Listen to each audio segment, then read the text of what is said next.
예, 오늘 하나님 말씀은 마가복음 6장 30절에서 33절까지입니다. 저랑 한 절씩 같이 교독하시겠습니다. 사도들이 예수께 모여 자기들이 행한 것과 가르친 것을 낱낱이 고하니 이르시되 너희는 따로 한적한 곳에 가서 잠깐 쉬어라 하시니 이는 오고 가는 사람이 많아 음식 먹을 겨를도 없음이라. 이에 배를 타고 따로 한적한 곳에 갈새 그들이 가는 것을 보고 많은 사람이 그들인 줄 안지라 모든 고을로부터 도보로 그곳에 달려와 그들보다 먼저 갔더라. 아멘. 예, 오늘은 이 말씀 가지고 한적한 곳에 와서 잠깐 쉬어라 하는 제목으로 말씀을 함께 나누겠습니다. 저는 미국에 1992년도에 왔어요. 와가지고 이제 미국에 그래서 생활한 도시가 네 군데입니다. 맨 처음에 왔던 것은 이제 뉴욕으로 와가지고 뉴욕과 뉴저지 그 동네에서 제가 13년을 지냈습니다. 그러고 나서 애틀랜타 조지아로 이사를 왔어요. 거기서 6년 보냈어요. 그리고 거기 있다가 알라바마 헌스빌이라는 도시에 가가지고 사역하면서 12년 생활을 했습니다. 그리고 이제 마지막 네 번째로 있는 곳이 바로 슈리포트 보조 지역이에요. 제가 이렇게 살아왔던, 생활했던, 사역했던 그 네 개의 도시들이요, 각각 나름대로 이런저런 특징들이 있어요. 성도들의 특징도 다 다릅니다. 네 개의 도시가. 그런데 그 네 개의 도시 가운데 가장 좀 독특한 곳 한 곳을 선택하라 그러면 저는 어디를 얘기하냐면, 제가 여기 오기 직전에 있었던 그 헌스빌 알라바마 그 도시를 제가 얘기를 합니다. 왜 그러냐면, 그 지역이 여러 가지로 독특한 특징들이 많이 있는데, 대표적으로 한 가지 뭐였냐면, 제가 그 동네 가가지고 깜짝 놀란 게 뭐냐면, 그 동네에 사시는 한인들은요, 휴가를 참 많이 갔어요. 그냥 하루 이틀 어디 가는 게 아니에요. 휴가를 가면 일주일 이상, 어떤 경우 2주씩 휴가를 가시는 분들이 교인들 가운데 꽤 많이 있었습니다. 그 아틀란타나 뉴욕에서는 제가 경험해보지 못한 것이었어요. 한인들이 이렇게 휴가를 많이 간다고. 그래서 제가 그 동네 가서는 굉장히 놀랐습니다. 물론 이제 그 동네에도 휴가를 갈 수 있는 분들보다는 휴가를 가지 못하는 분들이 더 많았을 거예요. 근데 어쨌든 다른 지역에 사신 한인들과 비교했을 때 어쨌든 그 동네는 굉장히 휴가들을 열심히들 가는 것을 봤습니다. 우리가 신앙생활을 하는 것도 마찬가지고 개인적인 삶도 그렇고요. 이 휴가를 가진다는 건 굉장히 중요한 의미가 있습니다. 휴가를 가진다는 건 한마디로 쉬는 거죠. 쉰다고 하는 건 굉장히 중요한 의미가 있어요. 하버드 의과대학 신경과 과장으로 있었던 맥스 몰칩이라는 분이 계세요. 그분이 어떤 얘기를 했냐면 이런 얘기를 했어요. 전혀 휴식이 없이 삶을 사는 사람들이 육체적, 정신적 각종 질병에 걸릴 가능성이 휴가를 가지는 사람들에 비해 훨씬 많다, 이렇게 얘기했어요. 그러니까 휴가를 가지시는 분들과 안 가시는 분들, 육체적 질병을 큰 차이가 있다고 하는 거죠. 그 맥스 몰칩이라고 하는 그 박사뿐만 아니라 많은 사람들이 사실은 그런 휴가를 갖는 것, 쉬는 것에 대해서 그 중요성을 반복해서 강조를 합니다. 미국의 솔트레이크에서 행하는 연구 보고에 의하면 어떤 내용을 얘기하고 있니? 이런 내용이에요. 4개월에 걸쳐서 매주 3회 이상 하루 1시간씩 정기적으로 산책을 한 사람과 아무런 운동도 하지 않고 그냥 잠자코 앉아만 있었던 사람의 사물에 대한 반응 시간, 관찰력, 기억력을 비교 분석한 결과 산책을 했던 사람들이 월등하게 뛰어난 능력을 보였다, 이렇게 얘기합니다. 산책을 하고 뭔가 쉼을 갖고 이런 분들이 관찰력, 반응 시간, 기억력 이런 것들도 굉장히 그렇지 않은 분들보다 낫다고 하는 거예요. 그러니까 우리가 이렇게 나이를 먹으면 걱정하는 게 뭐예요? 치매 걱정 많이 하잖아요. 기억력을 잃어버릴까 봐. 우리가 그 치매 같은 거 걸리지 않고 건강하게 지내려면 휴식하는 거, 운동하는 거, 산책하는 거 꾸준하게 해야지 도움이 된다고 하는 거예요. 그리고 한국 분 가운데 우종영이라는 분이 계세요. 이분은 어떤 분이냐면 식물학자인데요. 나는 나무처럼 살고 싶다라는 책을 썼는데 그 책에 이런 얘기를 하고 있습니다. 나무는 어느 해가 되면 갑자기 한 해 동안 열매 맺기를 과감히 포기한다. 이를 해거리라 한다. 해거리 동안 모든 에너지 활동의 속도를 늦추면서 오로지 재충전하는 데만 온 신경을 기울인다. 그리고 1년간의 휴식이 끝난 다음에 나무는 그 어느 때보다 풍성하고 실한 열매를 맺는다. 이렇게 얘기하고 있어요. 우리가 성도님들도 집 뒷마당에 이렇게 과실나무가 있잖아요. 경험해 보시면 아시지만 어느 해는 굉장히 풍성한데 어느 한 해는 완전히 과실을 맺지 않고 쭉정이만 나오는 이런 해가 있죠. 해거리라고 하는 거예요. 나무도 그렇게 쉰다고 하는 거죠. 쉼을 통해서 다음에 더 많은 열매를 맺게 만드는 거예요. 휴식이라고 하는 것은 굉장히 중요한 일입니다. 그래서 저는 개인적으로 우리가 성도님들도 휴가들을 좀 많이 갔으면 좋겠어요. 물론 갈 수 없는 형편에 계신 분들도 많이 계실 거예요. 그런데 갈 수 있는 형편에 계신 분들은 가셨으면 좋겠어요. 설사 휴가를 보내기 위해서 그것 때문에 한 주일 교회를 빠지게 된다고 하더라도 저는 휴가 가신다는 분들은 늘 박수 쳐주는 입장입니다. 물론 가급적이면 주일을 피해서 휴가를 가시면 좋겠지만 부득이하게 주일을 끼워서 휴가를 갈 수밖에 없는 그런 상황이 되어진다면 물론 이제 휴가 가서 가까운 한인교회가 있으면 한인교회 가서 예배드리고 주일날 이렇게 할 필요가 이거 전제로 얘기하는 거예요. 그런 전제 속에서 휴가를 좀 갈 수 있는 대로 가셨으면 좋겠다는 생각을 많이 합니다. 왜냐하면 그것이 우리에게 영적으로나 육적으로 굉장히 큰 도움이 되기 때문에 그렇습니다. 2주 전에 우리가 본문을 살펴본 대로 예수님도 우리가 좀 쉬기를 원하세요. 예수님 우리가 죽어라고 하나님 백성으로 그냥 그리스도의 군사로 막 신앙생활하면서 죽어라고 열심히 하나님의 나라의 사역을 위해서 죽어라고 막 힘쓰고 막 그렇게 하기를 원하시는 분이 아니라 우리가 믿음의 길을 걸어가면서도 쉬기를 원하시는 분이 예수님이십니다. 쉼의 과정을 통해서 우리의 삶도 돌아보고 내 신앙도 돌아보고 영적으로 육적으로 회복되고 재충전되는 것 이거 예수님께서 원하십니다. 그래서 오늘 본문에 보시면 예수님께서 예수님으로부터 놀라운 권능을 받고 파송돼 가지고 사역을 한 다음에 돌아온 제자들에게 하시는 말씀이 뭐냐면 좀 쉬어라라고 하는 거였다고 하는 것을 2주 전에 살펴봤죠. 근데 오늘 본문에 보면 예수님께서 제자들에게 쉬라고 얘기하시면서 그냥 쉬라고 하지를 않으세요. 실제적으로 쉴 수 있는 환경에 대해서 말씀을 해주고 있는 것을 볼 수가 있어요. 특별히 31절에 보면 예수님께서 어떤 얘기를 하시냐면 너희는 따로 한적한 곳에 가서 잠깐 쉬어라 이렇게 말씀을 하세요. 이 31절 말씀에서 우리가 쉴 때 어떻게 쉬어야 되는지를 예수님께서 구체적으로 말씀해 주는 걸 확인할 수가 있어요.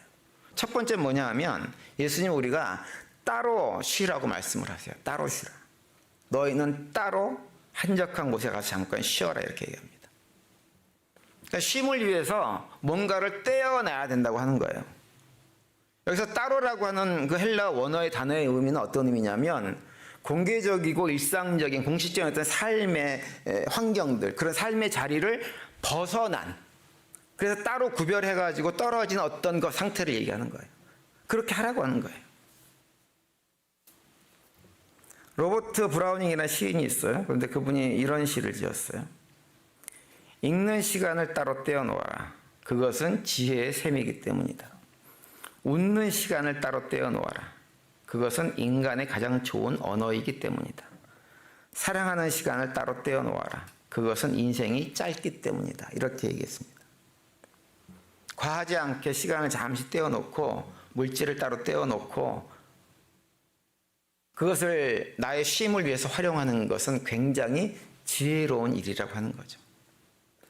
많은 분들이 어떤 생각을 하냐면 직장이나 비즈니스 어떤 심지어 아이들을 가르칠 때에도 여기까지만 하고 내가 쉬어야지라는 생각을 참 많이 합니다. 여기까지만 하고 여기까지만 성취하고 나서 내가 쉬어야지. 근데 우리가 인생을 살면서 경험한 건 뭐냐면 여기까지만 하고 쉬겠다고 했지만 고기를 잃으면 쉬어져요 안 쉬어져요? 쉬어지지 않아요. 결코 그것만으로 끝나지 않습니다.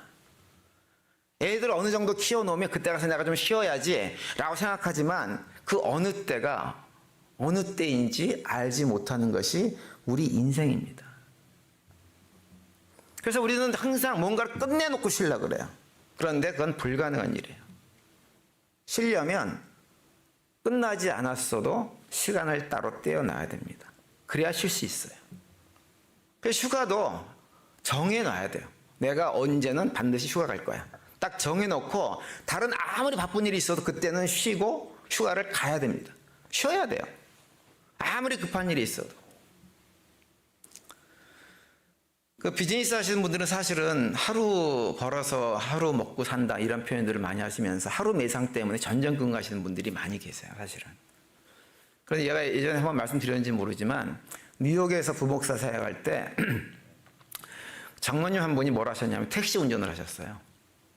택시 운전을 하셨는데 이분이 1년에 한 몇 주 정도는 항상 휴가를 보내시는 분이세요. 제가 그 장로님한테 여쭤봤어요. 장로님은 어떻게 해서 매년 그렇게 휴가를 보내세요? 라고 했더니 자기도 처음엔 그렇게 못했대요. 왜냐하면 하루 택시를 운행하면 그 벌이가 상당한데 그걸 포기하는 것이 쉽지 않더라고 하는 거예요. 근데 나중에 자기가 생각을 어떻게 바꿨냐면 하루 버는 것으로 자기의 수입을 생각하지 않고 내가 1년 수입을 기준으로 내 수입을 판단해야 되겠다 생각을 하셨다고 하는 거예요. 그런데 직접 해보니까 1년 중에 한 2주 정도 쉬고 휴가를 보냈을 때 1년 전체 수입하고 그렇지 않을 때 수입하고가 큰 차이가 없다고 하는 걸 이분이 발견을 했어요. 그러니까 휴가를 보내고 나면 휴가 보낸 다음에 그 이후든지 그 전이든지 수입이 다 보전되더라고 하는 거예요. 그래서 이분은 교회 행사가 있으면 휴가 내고 뭐 이런 식으로 하면서 교회 봉사도 열심히 하시면서도 휴가는 휴가대로 즐기는 이런 분이셨습니다. 정해놔야 됩니다. 정해놔야만 휴가가 가는 거예요. 시간을 따로 떼어놓는 것, 물질을 따로 떼어놓는 것, 이것을 할 때 휴가가 가능한 거예요. 그래서 예수님께서도 따로 시간을 떼어놓으라. 따로 너희들을 불러서 내가 쉬게 하마라고 말씀을 하고 있는 것입니다. 그러면서 두 번째로 예수님께서 또 강조하는 건 뭐냐면 우리에게 뭐라고 말씀하시냐면 한적한 곳에서 쉬라 이렇게 말씀하세요. 너희는 따로 한적한 곳으로 가서 좀 쉬어라 이렇게 말씀합니다.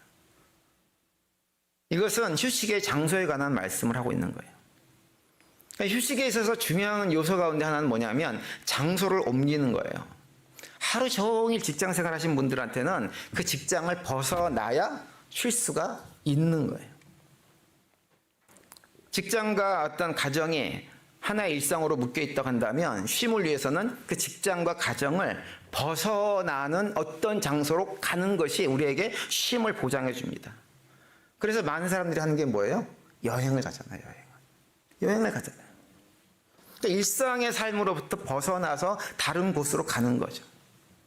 그래서 오늘 본문에도 보면 예수님께 32절에서는 어떻게 하시냐면 한적한 곳으로 가서 쉬자라고 하셔놓고 실제로 배를 타고 제자들을 데리고 한적한 곳으로 데려가 버리십니다. 사역지에 놔두질 않고. 일랜드 컨테이너 그룹이라는 회사가 있어요. 그 회사를 창업한 허만 크레네트라고 하는 분이 계시는데요. 이런 얘기를 했어요. 지난 몇 년간 휴가 한번 가지 않았을 정도로 열심히 일하고 있다는 사람을 만나면 나는 그가 창조적인 비즈니스에서 절대 성공할 수 없을 것이라고 확신한다.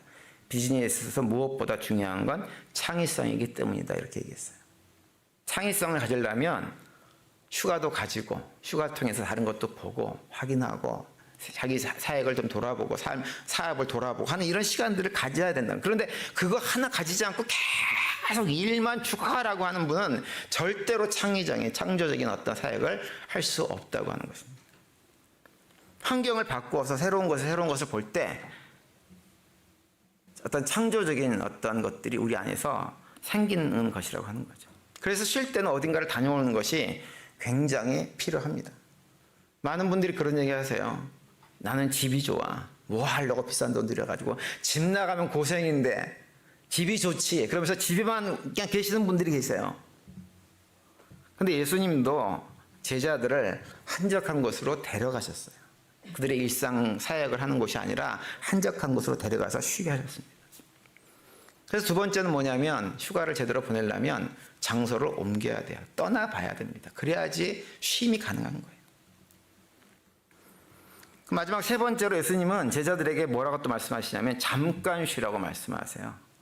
너희는 따로 한적한 곳에 가서 잠깐 쉬어라 이렇게 얘기합니다. 그러니까 휴식의 기간을 말하는 거예요. 휴식도 어느 정도 기간을 가지고 있어야 된다고 하는 거죠. 시간의 제한을 넘어선 휴식은요, 휴식이 이미 아닙니다. 직장 생활하는 사람이 오늘 회사 나갔더니 상사가 오더니 자네 좀 쉬지? 라고 해서 며칠 쉬었어요. 그런데 상사로부터 다시 회사에 나오라고 하는 전화 연락이 없어요. 그럼 어떻게 된 거예요? 직장을 잃어버린 거, 실직하는 거예요. 그러니까 더 이상 쉬는 것이 아닙니다. 그렇게 되면 불안하고 초조하고 이렇게 되죠. 그러니까 쉴 때에는 잠깐 쉬는 것이 좋아요.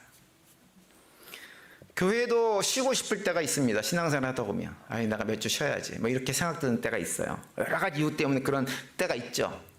그래서 쉬었던 경험들이 다들 있으시잖아요. 그죠? 근데 그럴 때 오래 쉬지 말고 잠깐만 쉬세요. 쉬는 것이 길어지면 여러 가지 이유 때문에요. 더 이상 오도 가도 못하는 난처한 입장에 빠지게 되어집니다. 그래서 잠깐 쉬었다가 다시 나와야 돼요. 그래서 오늘 본문에 예수님께서 제자들에게도 잠깐 쉬라고 말씀을 하고 있는 거예요. 저는 우리 교회 성도님들이 일상생활 속에서 이런 적당한 쉼을 통해 가지고 또 삶의 어떤 에너지도 충전받고 삶의 여유도 회복하는 이런 시간들을 좀 가졌으면 좋겠어요.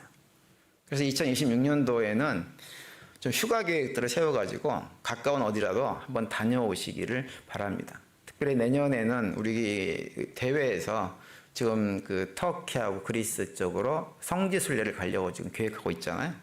우리 성도님들이 휴가 계획을 딱 세워가지고 2주 가요, 2주. 그러니까 기간을 확인해 보니까 월요일 날 출발했다가 다음 주 금요일 날 돌아오는 일정이에요. 그러니까 주일 한 주 비우고 다녀오는. 그래서 기간이 한 10박 12일인가 그렇게 될 거예요. 예, 비행기 타는 거 빼고. 그럴 텐데 많은 분들이 참여해가지고 좀 새로운 것을 보고 견문도 넓히고 우리의 마음도 좀 돌아보고 영적으로 회복되는 그런 시간들을 가졌으면 하는 그런 바람입니다. 그런데 이제 제가 지금까지 드린 말씀은 무엇에 관한 것이냐면 육적인 쉼에 관한 얘기예요. 사실 세상 사람들은 그런 방식의 쉼으로도 큰 도움을 받죠. 그런데 이제 우리는 사실은 그렇게 육적인 쉼만을 추구하는 사람들이 아닙니다. 우리 모두는 어떤 생각을 하냐면 우리가 예수 그리스도와 함께 하나님과 함께 있을 때만 나에겐 참된 쉼이 된다라고 하는 것을 고백하는 분들이잖아요. 그죠? 그렇죠? 아니에요? 아멘입니까? 예. 우리는 예수 그리스도와 함께 하나님 안에 있을 때만 참된 쉼을 얻을 수 있는 사람이에요. 그래서 예수님의 제자, 하나님 백성들의 삶은, 쉼은 세상 사람들의 쉼과는 좀 달라야 됩니다. 그냥 육신적인 쉼만을 얻는 것으로 만족할 수가 없는 것이고 우리의 육신도 회복돼야 되지만 무엇보다도 우리의 심령이, 영혼이 참된 쉼을 누릴 때 그 힘이야말로 진짜 쉼이 되어지는 거예요. 그래서 오늘 본문에서 예수님이 제자들에게 따로 한적한 곳에서 쉬라고 말씀을 하시지만 제자들이 마음대로 가고 싶은 곳에 가가지고 쉬라고 하지 않고 예수님이 그들을 함께 데려가십니다. 그래서 예수님께서 제자들에게 너희는 따로 한적한 곳에 가서 잠깐 쉬어라 말씀하시고 나서 32절에서 제자들을 직접 데리고 한적한 곳으로 가서 쉬시게 하시는 것을 볼 수가 있어요.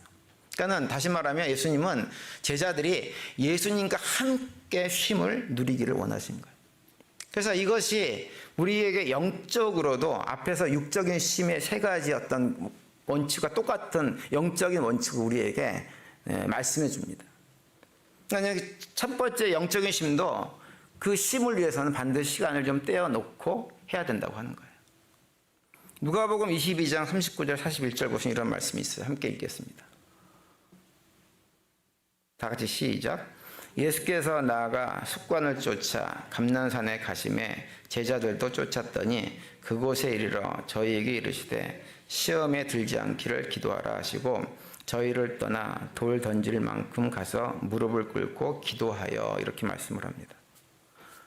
이 말씀은 예수님께서 이제 십자가 사건을 앞에 두고 하나님께 기도하러 가시는 장면이에요. 그런데 여기 본문 22절에 보시면 뭐라고 되어 있냐면 예수님이 습관을 따라 기도하러 가셨다 이렇게 말씀하고 있어요. 그러니까 습관을 따라서 기도하러 가셨다고 하는 말씀은 뭐냐면 예수님께서 항상 바쁜 와중에도 따로 하나님께 기도하는 시간을 습관처럼 가졌다고 하는 거예요. 그 시간을 떼어놓고 아무리 바빠도 정기적으로 그 시간을 따로 떼어놓고 기도하시는 일들을 했다고 하는 거죠. 여러분, 우리가 일상생활이 너무 바쁘잖아요. 그래서 사실은 너무 바쁘다 보니까 기도할 시간이 사실은 많지 않아요. 쉽지가 않습니다. 뭐 기도뿐만 아니라 말씀을 읽고 묵상하는 것도 사실 쉽지가 않은 거예요. 그런데 예수님이 습관처럼 하신 것처럼 우리도 습관처럼 그 일을 해야만 합니다. 우리가 영적으로 쉼을 얻고 영적으로 살아나려면. 그걸 하지 않으면 영적으로 결코 건강한 신앙생활을 할 수가 없게 되어집니다. 바쁘면 바쁠수록 시간을 아끼고 아껴서 그 시간을 내야 돼요. 그래야만 우리가 영적으로 건강해질 수 있어요. 그래서 에베소서 5장에 보면 15절과 17절에 이렇게 우리에게 권면하고 있죠. 함께 읽겠습니다. 시작. 그런즉 너희가 어떻게 행할 것을 자세히 주의하여 지혜 없는 자 같이 말고 오직 지혜 있는 자 같이 하여 세월을 아끼라. 때가 악하니라. 그러므로 어리석은 자가 되지 말고 오직 주의 뜻이 무엇인가 이해하라. 이렇게 말씀을 합니다. 현대사회는 우리 인간들을 공장의 기계처럼 몰아붙이는 그런 시대입니다. 공장의 톱니바퀴가 한없이 돌아가야 되는 것처럼 우리도 그러한 삶을 살도록 오늘날 세상이 우리에게 그걸 요구해요. 점점 그 요구가 강해지고 있는 거예요. 그러다 보니까 누구나 할 거 없이 한없이 바쁩니다. 그런 시대예요. 그런데 세상이 우리를 그렇게 막 몰아붙일 때, 쉴 틈도 없이 몰아붙일 때, 그때 우리가 해야 될 것은 뭐냐? 우리에게 주어진 시간, 세월을 아껴야 됩니다. 제한된 시간을 정말 잘 활용해야 돼요. 그래서 바쁘지만 그 가운데서 우리가 주님과 함께 머물면서 주님과 함께 교제하고 주님의 뜻을 분별할 수 있는 시간들을 따로 떼어놔야 됩니다. 시간 나면 나중에 주님과 교제도 하고 말씀도 읽고 해야지 라고 생각을 하면 결코 그 시간이 따로 우리에게 주어지지 않습니다. 그래서 우리는 주일 예배를 위한 시간도 따로 떼어놓고 성경을 읽는 시간도 따로 떼어놓고 말씀 읽는 시간도 떼어놓고 기도 시간도 떼어놓고 이런 시간들을 떼어놔야 돼요. 섬김과 봉사를 위한 시간도 따로 떼어놔야 돼요. 그래야만 그것이 가능해요. 제가 이런 말씀 드리면 어떤 분들은 그런 생각할 거예요. 목사님, 우린 먹고 살기 바빠요. 목사님은 목회만 하시기 때문에 그렇게 하자라고 얘기하시지만 우리는 사는 게 너무 바빠가지고 그렇게 할 틈이 없어요 라고 생각하시는 분들도 계실 거예요. 물론 쉽지 않다는 것도 저도 잘 압니다. 저도 애틀란타에서 자비랑 전도사역하면서 일주일 주중에 한 4일 정도는 여러 가지 온갖 일을 다 해봤어요. 아파트 청소부터 시작해가지고 온갖 일을 다 해봤습니다. 다 하면서 목회했어요. 목회하면서 시간 따로 떼어가지고 다 해봤어요. 그래서 얼마나 성도님들이 일상의 삶이 바쁜지, 특별히 젊으신 분들, 지금 경제생활을 막 왕성하게 하신 분들은 얼마나 바쁜지를 어느 정도는 이해합니다. 100%는 아니어도. 정말 시간이 없죠. 그런데 그럼에도 불구하고 우리가 죽기 살기로 시간을 따로 떼서 말씀을 읽고 묵상하고 교회 봉사도 하고 해야 됩니다. 왜 그렇게 해야 되느냐? 그렇게 해야만 우리가 영적으로 살아날 수 있어요. 바쁘다는 이유 때문에, 핑계 때문에 그냥 놔둬버리면 우리 영적으로 주저앉는 것 외에는 다른 길이 우리에게 주어지지 않게 되어집니다. 그래서 세월을 아껴서, 시간을 아껴서 과감하게 시간을 떼어놓고 그 시간을 통해서 나와 주님과의 깊은 교제 가운데 들어갈 수 있는 그런 삶을 우리 성도님들이 살아낼 수 있게 되기를 간절히 바랍니다. 그리고 두 번째로 오늘 본문에서 또 해주시는 말씀은 뭐냐면 한적한 곳으로 가라고 말씀하세요. 시간을 떼어서 영적인 모임에 참석도 하고 활동도 하는 것도 필요하지만 더불어 필요한 건 뭐냐? 분주한 환경을 벗어나서 하나님과 나와 독대하는 시간을 갖는 것이 정말 필요합니다. 오늘 본문에서 한적한 곳이라는 표현의 단어는요, 어떤 의미냐면 광야라고 하는 의미를 가지고 있어요. 광야. 하나님은 자기 백성들을 광야로 부르시는 분이세요. 아무것도 없는 그곳에서 하나님은 자기 백성을 만나기를 원하시고 그 어떤 것도 방해받지 않고 하나님이 자기 백성을 만나셔서 그 백성들에게 참된 안식을 주기를 원하십니다. 그래서 예수님도 제자들을 한적한 곳, 광야 같은 곳으로 그들을 인도하는 거예요. 그래서 우리가 믿음 생활을 건강하게 하면서 영적으로 성숙하고 그 안에서 세상 사람들이 알 수 없는 참된 쉼을 얻으려면 시간을 따로 떼어놓는 것뿐만 아니라 광야 같은 장소도 구별하는 것이 굉장히 필요합니다. 여러분들은 어디서 기도하세요? 기도하는 장소가 어디예요? 어디서 말씀을 읽으세요? 말씀을 읽고 묵상하는 장소가 어딘가요? 그 장소가 있습니까? 그것이 있어야 된다고 하는 거예요. 히브리서 4장에 보면 우리에게 놀라운 말씀을 해줍니다. 히브리서 4장 16절 보시면 이렇게 되어 있어요. 함께 읽겠습니다. 시작. 그러므로 우리가 긍휼하심을 받고 때를 따라 돋는 은혜를 얻기 위하여 은혜의 보좌 앞에 담대히 나아갈 것이니라 이렇게 말씀합니다. 여기서 은혜의 보좌라고 하는 것은 어디냐면 성전 지성소에 있는 하나님께서 임재하시는 그 자리예요. 그 자리는 본래 구약시대에는 오직 대제사장만이 1년에 한 번 그 자리에 들어갈 수 있었어요. 거기가 은혜의 자리예요. 은혜의 자리, 은혜의 보좌. 그런데 지금은 어떻게 되느냐?